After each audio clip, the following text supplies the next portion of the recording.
Intimacy is both thrilling and terrifying. All of us need connection, and some of us like to be very close when we connect with someone. Some of us like to have a little bit more space, and others of us like to keep our distance. It's not unlikely that in your marriage, if you're married or in other partnerships, that there's not a complete match in terms of the level of intimacy that you desire with another person spiritually, emotionally, or physically.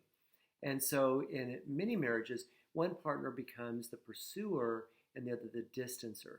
As the pursuer gets too close, where the distancer feels overrun or feels that they're being smothered or too much is being asked of them, they pull away, which tends to trigger more pursuit from the pursuer.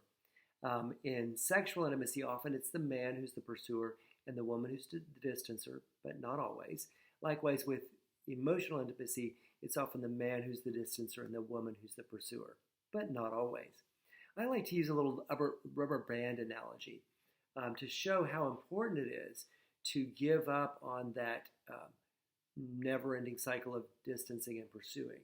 And that if a man is pursuing intimacy with his wife, he may do much better to take a stand for intimacy, to declare his intention and his desire without actually encroaching on her territory or making her feel pressed for intimacy or feel pressured for it.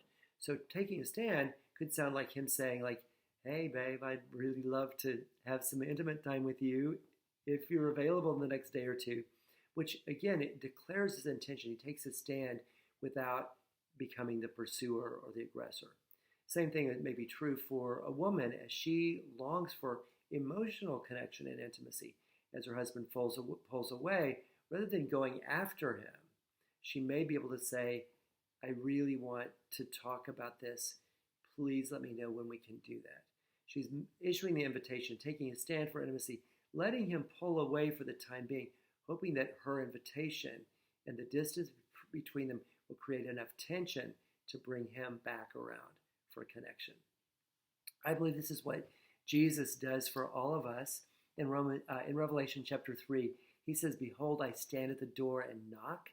If anyone hears my voice and opens the door, I will come in and dine with that person, and that person with me." Jesus is all about connecting with us, being intimate with us at every level. But he's not pushing the door down. He's knocking and speaking. And if we respond, he's all in.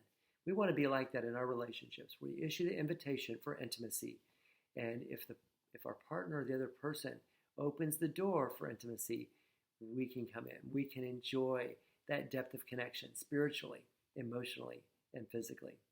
God bless you as you engage your relationships in a way that generates life and freedom and peace. I love you.